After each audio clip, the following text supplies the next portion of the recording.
Fao Mokunzi.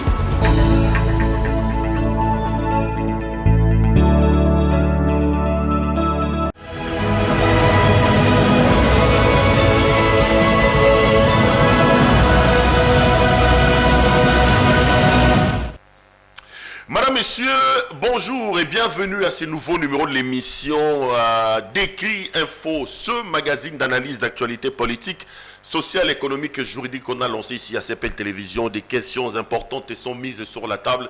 Nous tentons de les décortiquer, de leur donner un sens ou une forme selon nous.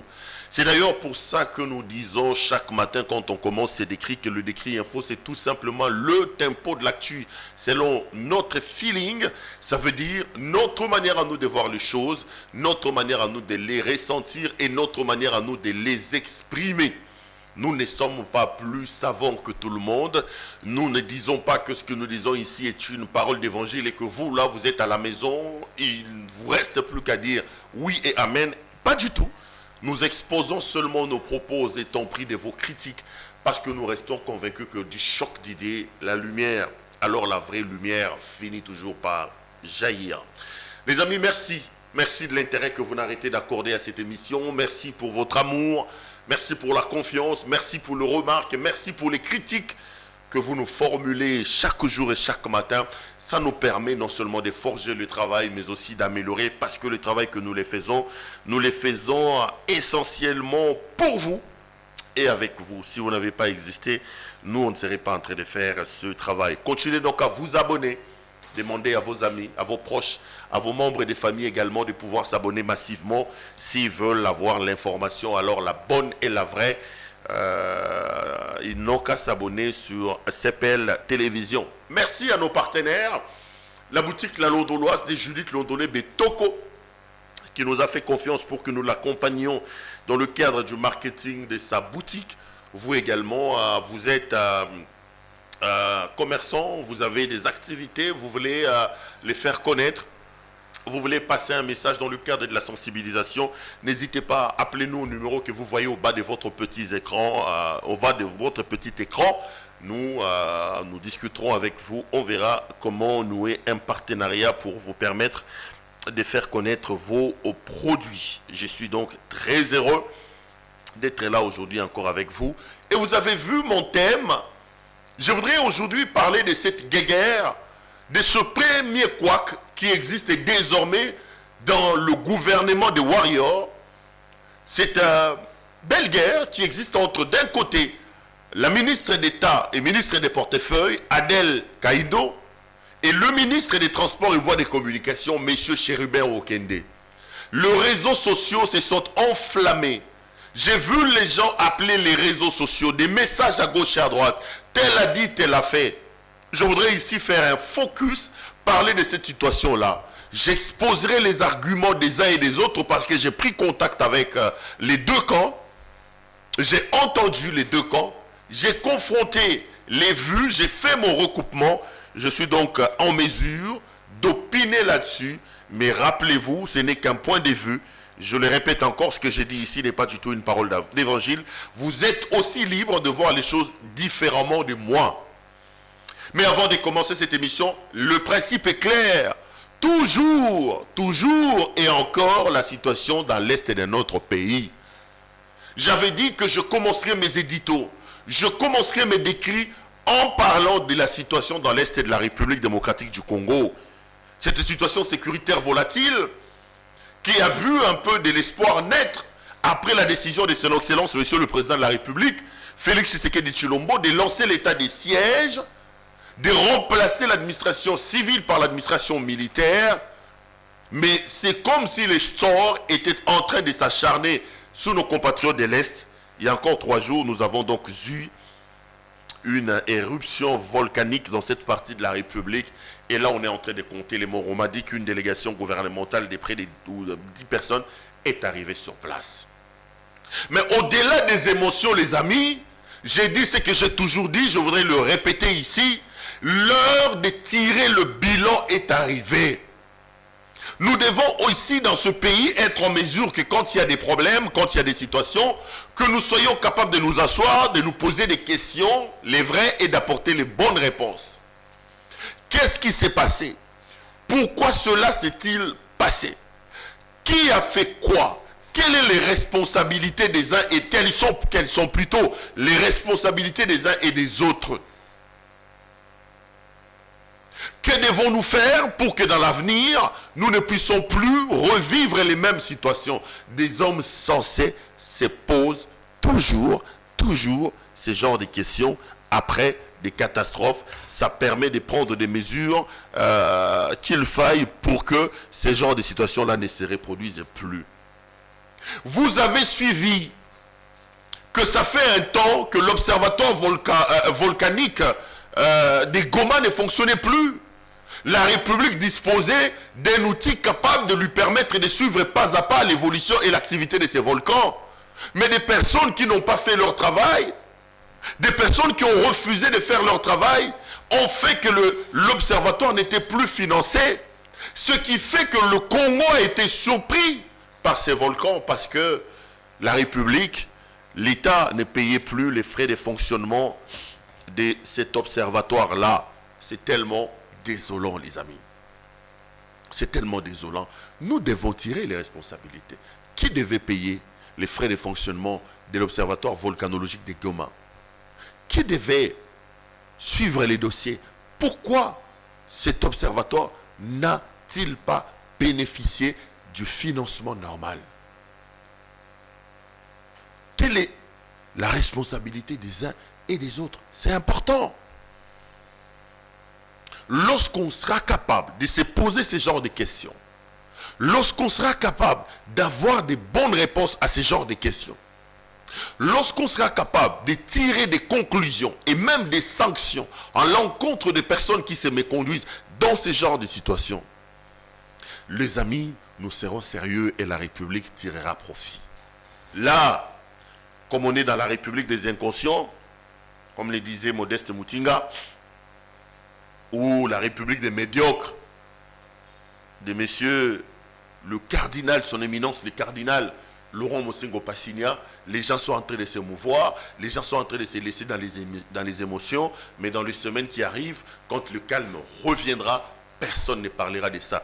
Vous avez vu les images d'évacuation de nos populations, de nos compatriotes. Pas de police, pas d'armée, pas de services de secours. Les gens sont partis à la vaille-que-vaille.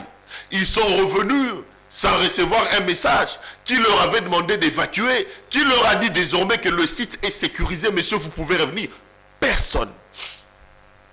Personne. Nous, là, on a l'impression qu'on est abandonné. L'absence de l'État, l'absence totale de l'État. Le pays est tellement tombé trop bas que les amis, nous avons à travailler, nous tous, pour redémarrer. Pour remettre l'État debout. L'État. Pour poser les bases du fonctionnement d'un État correct. Les gens n'aiment pas entendre aujourd'hui ces discours-là. Non, les amis, la réalité est là. Arrêtons de nous cabrer sur les erreurs des autres. Arrêtons de nous cabrer sur ce qui n'a pas marché. Amenons des solutions. Dites-nous, voilà ce qui était fait. Voici ce que nous nous proposons. Ne venez pas nous faire la comptabilité macabre de ce qui n'a pas marché. Ne venez pas nous faire la comptabilité macabre de ce que vous reprochez aux prédécesseurs. Non.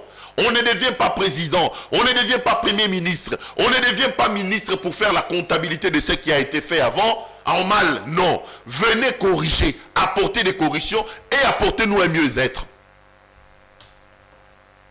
Mais ici, vous allez voir. Les gens vous seront là en train de dire non, non. C'est comme je l'ai dit dans mon décrit de ce matin, non? J'ai entendu un ministre dire, ce n'est pas nous, ce sont les mesures conservatoires prises par l'ancien gouvernement quand il partait. Quel irresponsable! Quel irresponsable! Un homme d'État est responsable et ne dit pas des choses comme ça. La continuité de l'État. Vous ne pouvez pas vous excuser en jetant la pierre vers l'autre. Non! Non, monsieur. Non, monsieur. Vous assumez des fonctions de l'État pour nous apporter un mieux-être, pour nous mettre à l'abri de ce genre de catastrophes-là. Faites votre travail. Entre-temps, on me dit que ça continue toujours à secouer à gauche et à droite là-bas. On suivra l'affaire. Mais je voudrais, avant de quitter l'Est de la République, réitérer mon soutien à nos forces armées, les FARDC, les forces armées de la République démocratique du Congo, qui font un travail remarquable selon nos informations sur le terrain.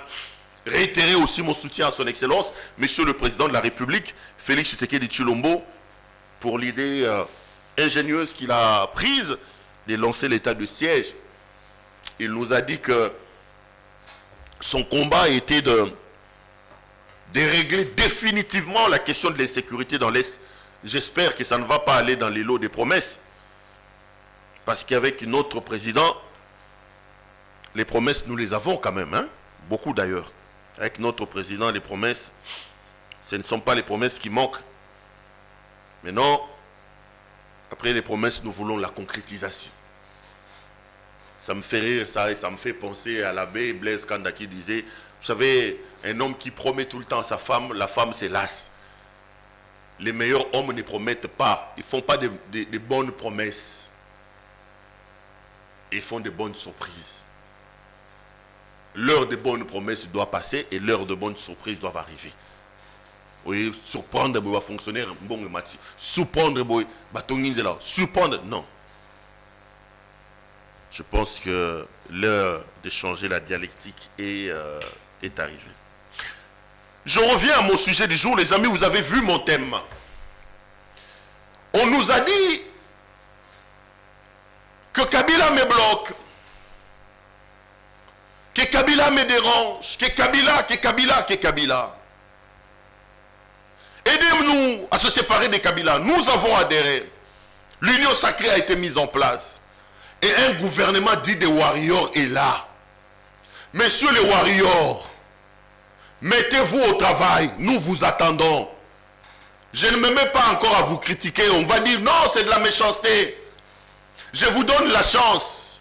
J'ai pris que vous soyez juste dans vos actes. Allez-y travailler. Le Congo a besoin de vous.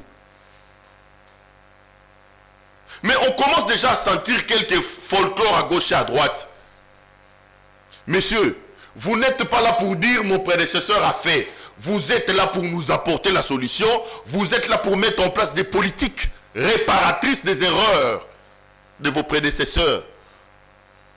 Tony Mwaba est ministre de l'EPST. Monsieur Tony Mwaba, vous avez trop parlé. Vous avez même porté plainte ici à l'époque où Willy Bakonga était là. Vous êtes allé pester maintenant. Montrez-nous ce que vous êtes capable de faire. Montrez-nous ce que vous êtes capable de faire. Ne confirmez pas l'expression qui dit que la critique est facile, mais la gestion est difficile. Vous avez critiqué Willy Bakonga ici. Vous avez même porté plainte. Vous êtes allé à la cour de cassation. J'étais là. Vous êtes vous-même aux affaires. La gratuité de l'enseignement est en train de claudiquer. Quelles sont vos propositions? Notre système éducatif, le programme est archaïque. Il faut apporter des réformes dans notre système d'éducation. Quelles sont vos propositions? Les enseignants ne sont plus à la page. Quelles sont vos propositions? On vous attend là. Pas déjà dans les spectacles que je suis en train de voir. Lettre ici, lettre à gauche. La lettre qui arrive avant même que les destinataires le reçoivent, vous les balancez sur les réseaux sociaux. La République des réseaux sociaux. La République des réseaux sociaux. Nous serons très regardants. Monsieur Tony Mwaba, très regardant. On vous regarde. Bakonga Saliboy, Boudimwa Saliboy, Nayo. Critique. Vous êtes arrivé là. Passez des critiques aux actions. Laissez un peu ces folklores que je suis en train de voir déjà à l'EPST là. Des lettres tout le temps publiées dans des réseaux sociaux. Non. Soyez concentrés. Restez au bureau. Mettez en place des politiques qu'il faille. Mettez en branle ces politiques-là. Nous avons besoin des résultats. Nous n'avons pas besoin de vos folklores là, monsieur Tony Mwaba. On va suivre. S'il y a des bonnes choses, on va saluer. S'il y a des bonnes choses, on va saluer. Il y a une guerre épistolaire qui oppose depuis un temps M. Chéribin Okende, ministre des Transports, et Madame Adèle Kaindo, ministre d'État en charge des portefeuilles. De quoi s'agit-il, les amis? J'ai toute la documentation ici. Nous sommes au début du mois. Son Excellence, Monsieur le ministre de Transport et Voies des Communications, écrit à son collègue des portefeuilles. Je vais vous lire la lettre. À son Excellence, Madame le ministre d'État, ministre du portefeuille à Kinshasa Gombe, concerne mission d'audit de gestion, requête. J'ai l'honneur de recourir à l'expertise de votre ministère en vue de me permettre, en guise d'état des lieux, de diligenter des missions d'audit de gestion auprès des sociétés commerciales, établissements publics et services spécialisés relevant de mon ministère. À cet effet, je vous saurai gré d'instruire le Conseil supérieur du portefeuille, en sigle CSP, de mettre à ma disposition des experts outillés pour les dites missions dont les rapports devraient nous être transmis pour compétence. Je vous remercie à l'avance pour les diligences que vous voudrez bien réserver à la présente. Veuillez agréer, Excellence Madame le Ministre, l'expression de ma très haute considération. Ça, c'est la première correspondance que Monsieur le ministre des Transports et Voies des Communications, Chéribert Okende, écrit donc à sa collègue, Madame le ministre d'État en charge du portefeuille. Il demande une mission d'audit. Il dit à Madame Adèle Kaindo de mettre à sa disposition une équipe d'enquêteurs pour faire l'état des lieux des sociétés sous sa tutelle. Et cette équipe-là devait donc provenir du Conseil supérieur du portefeuille. La lettre est là. Adèle Kaindo va... Kainda, je parle de Kaindo, pourtant c'est Kainda. Adèle Kainda va répondre. J'ai la lettre. La lettre, elle est là. Concerne accusé de réception.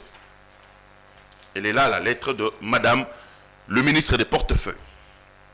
Monsieur le ministre, j'ai l'honneur d'accuser réception de votre lettre numéro papa du 29 avril 2021 relative à votre réquisition d'experts de mon ministère pour des missions d'audit de gestion que vous envisagez de diligenter auprès des sociétés commerciales, établissements publics et services publics relevant de votre ministère, et vous en remercie.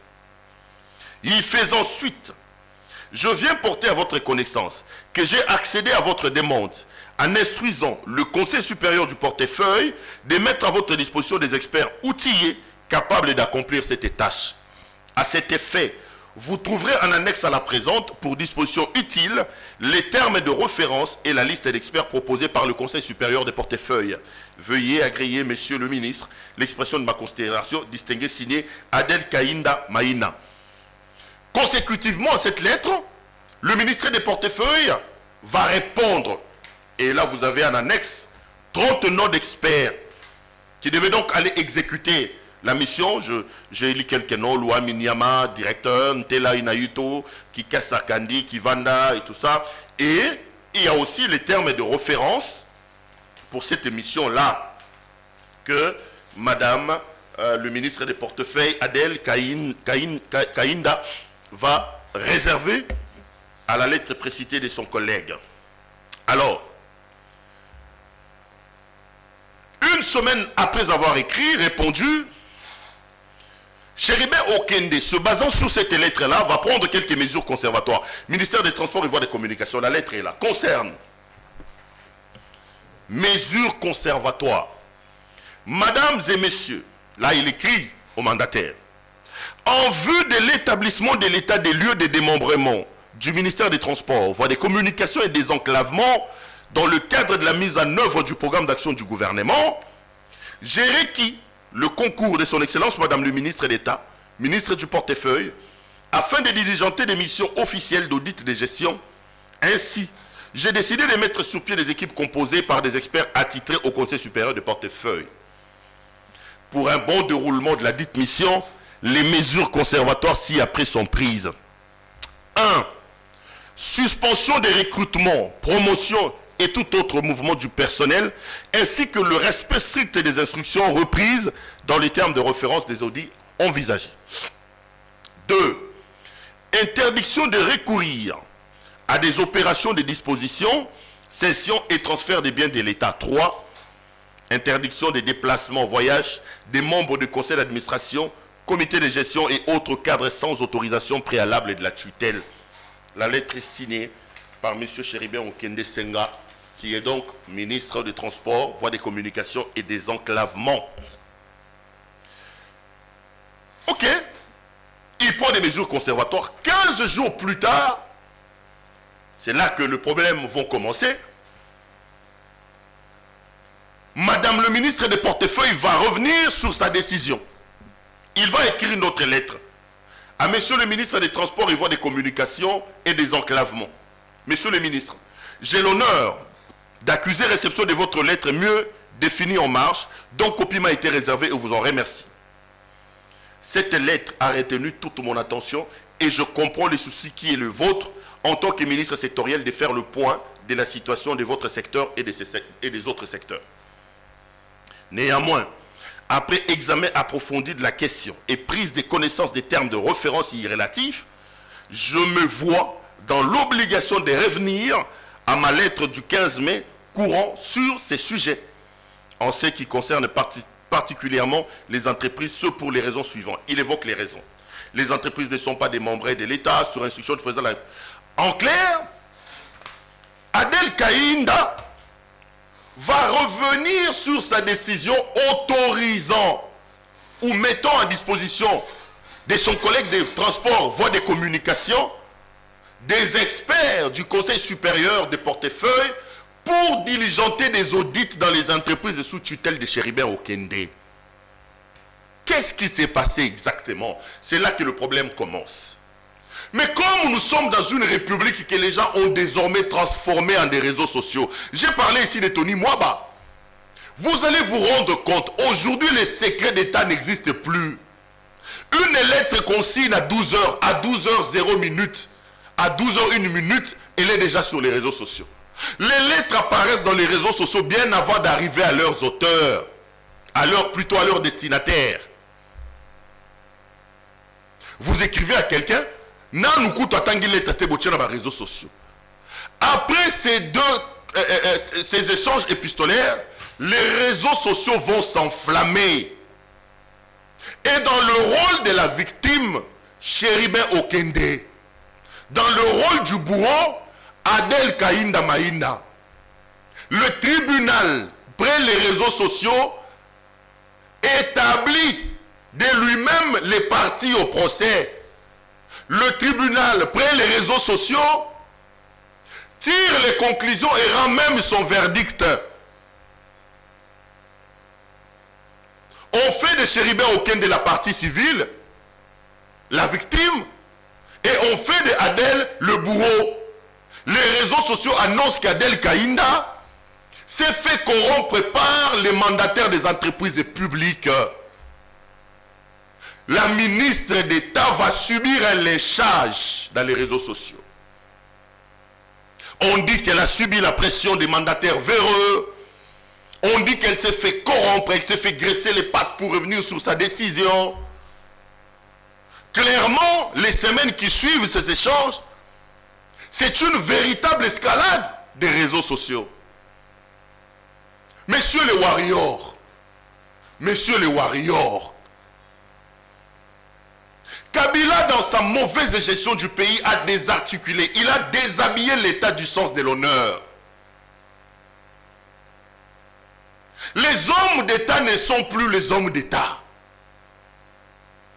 On ne dirige plus l'État avec l'âme d'État, mais avec les états d'âme. Amenez-nous à nous dédire, nous autres là, les dubitatifs de votre histoire d'union sacrée. Nous disons que nous ne croyons plus à l'union sacrée parce que les raisons pour lesquelles nous avons soutenu l'union sacrée, on ne le voit plus. Nous ne voyons plus la différence dans la gouvernance. Nous ne voyons pas ce qui a changé en termes de gouvernance entre Kabila décrié et l'union sacrée et le pouvoir actuel. Vous êtes là, on dit de vous que vous êtes des warriors. Donnez à l'État ses habits de noblesse. Revêtez les costumes d'hommes d'État. Arrêtez déjà avec ce couac ici. Évitez de déplacer vos combats dans les réseaux sociaux. Messieurs les warriors, combo au gouvernement impersonnel. On avait des gouvernements de technocrates ici. On avait le gouvernement des professeurs. Même vous, les warriors, là, vous ne nous impressionnez pas. Travaillez, impressionnez-nous par les résultats.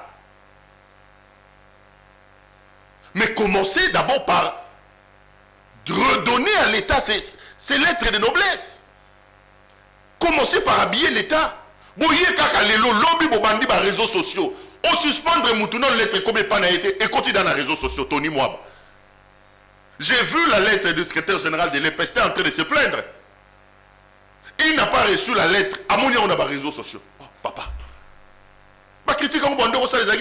Je reviens sur ce que je disais.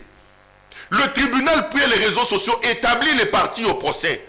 On va lécher Adel Kainda, Kalieba Mbongo, Azamoyi, Biali et tout ça. Mais je me suis un peu informé. Si les gens sont sincères, ils vous le diront. De quoi s'agit-il exactement, les amis? Adel Kainda est revenu sur sa décision par dépit. Le ministre d'État en charge du portefeuille a eu l'impression de s'être fait rouler par son collègue de communication, des transports et voies de communication. Bapé si Yombote, on te donne la main, tu prends le bras. C'est ça au fait le dessous des cartes. Ce sont les mesures conservatoires prises en réalité par Chéribé Okende qui ont enflammé la situation. J'ai ici une lettre d'ANEP qui résume clairement la situation. L'ANEP, l'Association nationale des établissements publics et entreprises du portefeuille, il est là. Je vais prendre quelques paragraphes que j'ai fait confronter à plusieurs points de vue des juristes. Écoutez. Un paragraphe. Depuis la promulgation de la loi numéro 8007 du 7 juillet 2008 portant disposition générale à la transformation des entreprises publiques et la signature du décret portant statut des mandataires publics dans les entreprises du portefeuille de l'État, les entreprises publiques devenues sociétés commerciales ne sont plus soumises à une double tutelle et dépendent uniquement au seul ministère de portefeuille. Les ministères qui relèvent des secteurs d'activité de ces entreprises ont pour mission d'élaborer la politique sectorielle et n'interviennent que pour des problèmes à caractère technique. Pour toute question relative à l'organisation, au fonctionnement, au financement et à la gestion, seul le ministre du portefeuille est habilité à donner les orientations et instructions, le cas échéant à demander des comptes. Aussi, les entreprises visées viennent à peine de sortir. Les amis, la loi est claire. Chéribé Okende a demandé une équipe pour diligenter des audits dans son secteur. Oui, monsieur, on lui a donné des équipes. Mais qui lui a donné mandat de prendre des mesures conservatoires? Selon la loi, il ne revenait pas à monsieur Chéribé Okende de prendre des mesures conservatoires. Depuis la transformation de nos entreprises, la double tutelle n'existe plus. Chéribé Okende est un ministre sectoriel. Son rôle reste au niveau technique. Mais tout ce qui concerne le fonctionnement, le financement, la gestion administrative des entreprises de portefeuille dépend directement du ministre des portefeuilles. Donc, M. Chéribé Okende est entré sur un champ qui n'est pas le sien. C'est ça la vérité. J'ai de très bons rapports avec Chéribé Okende. J'ai de très bons rapports avec Adel Kainda. Je suis mal à l'aise de venir parler de ces deux-là, que je considère comme des gens qui me sont très proches. Mais je voudrais rétablir la vérité. Je trouve qu'il va falloir rétablir la vérité. Pour des questions relatives à l'organisation, au fonctionnement, au financement et à la gestion des entreprises de portefeuille, seul le ministre du portefeuille est habilité. Donc Chéribé Okende n'a pas à prendre des mesures conservatoires. Les réseaux sociaux n'ont pas relayé ça. Les réseaux sociaux n'ont pas compris que Monsieur le ministre des Transports et Voies de Communication a empiété sur les prérogatives du ministre des Portefeuilles. Vous le savez, les compétences sont d'attribution en droit. Les compétences sont d'attribution. On n'a pas attribué à M. Chéribin Okende les compétences de prendre des mesures conservatoires contre les entreprises du portefeuille. Non. Les entreprises, les ministères, les tutelles des entreprises ont un rôle technique et un rôle de mise en place de la politique générale du gouvernement dans leurs entreprises, dans les entreprises sous leur tutelle. Alors, Adel Kaïnda s'est senti un peu roulé. Adel s'est senti roulé. Et c'est comme ça qu'elle a décidé de revenir sur sa décision.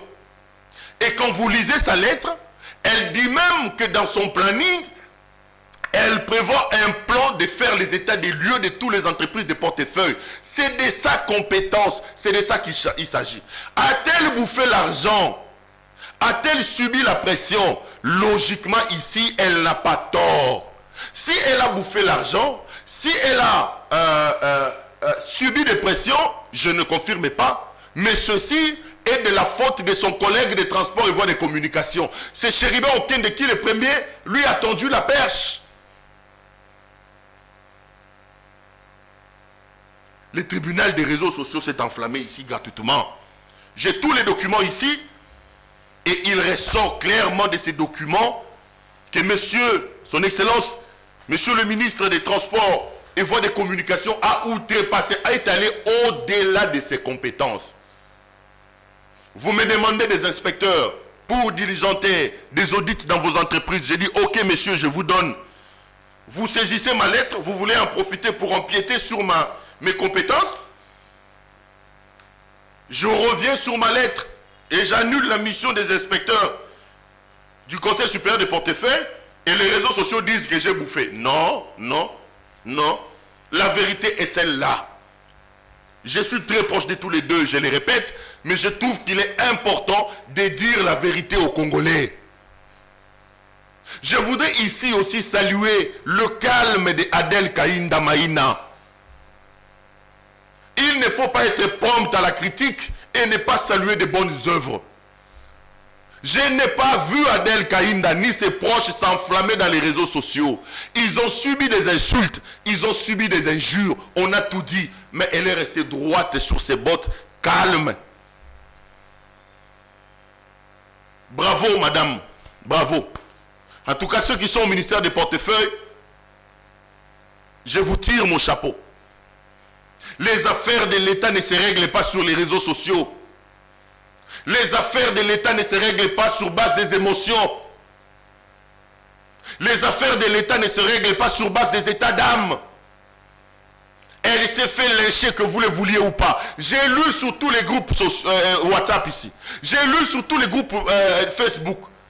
Adel Kaïndo voleuse. Adel Kaïndo a subi la pression. Mais nulle part, j'ai entendu cette femme, nulle part, j'ai entendu quelqu'un du ministère de portefeuille répondre.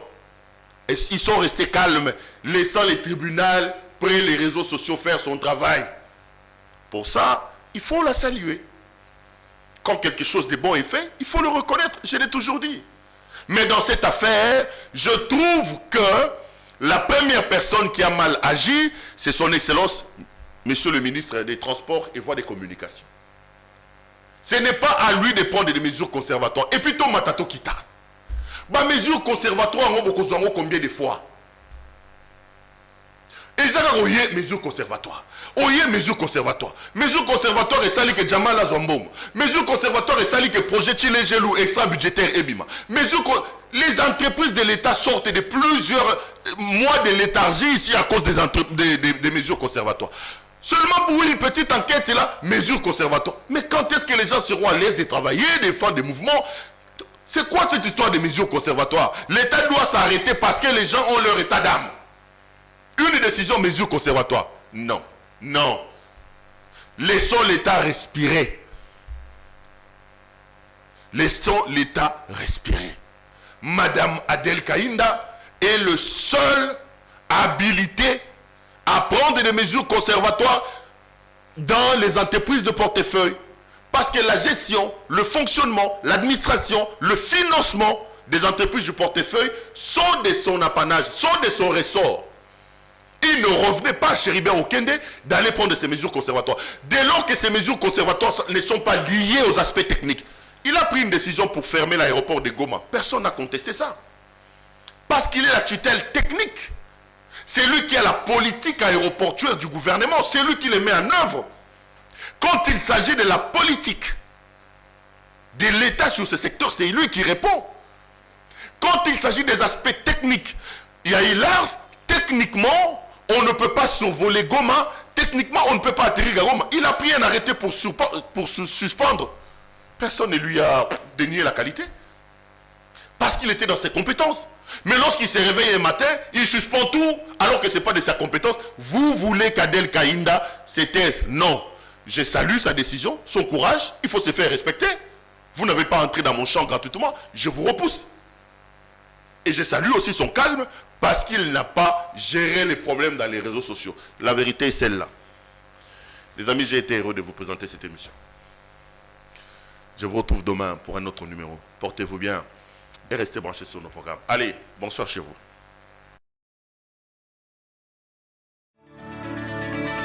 Mopao Mokonzi.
Love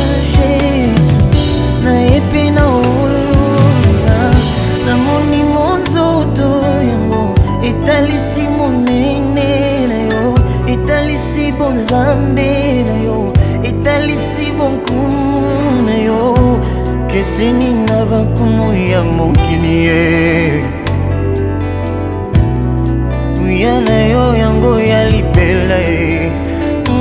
Na yango kiti ye, kiti ye, kiti yango ebongi na yo. Bokonzi ye, bokonzi ye, ya nzambo elekaka te.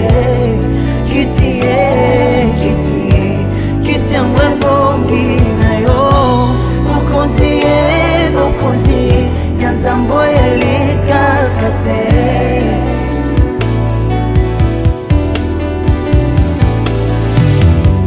Likolo ya ngomba ya Petelo amoni kimbo alingi atunga emae po ete ovanda na yo. Ngai nafungoli motema ye natongi ema papa. Nasengi ovanda na yo, nasengi okonza na yo, nasengi omela na yo. Yango na mipesi na yo, yo lizi bangolo nyonso. Wolo pipalata yo, nakelela lisusu ninye. Ya motu ya konza na yo, ya motu ya vanda na yo, ya motu ya umela na yo. Na yango kiti ye, kiti na yo, kiti yango ebongi na yo. Bokonzi ye, bokonzi ye, ya nzambo eleka kiti na yo. Kiti ye, kiti ye, kiti yango ebongi na yo. Bokonzi ye, bokonzi ye, ya nzambo eleka te.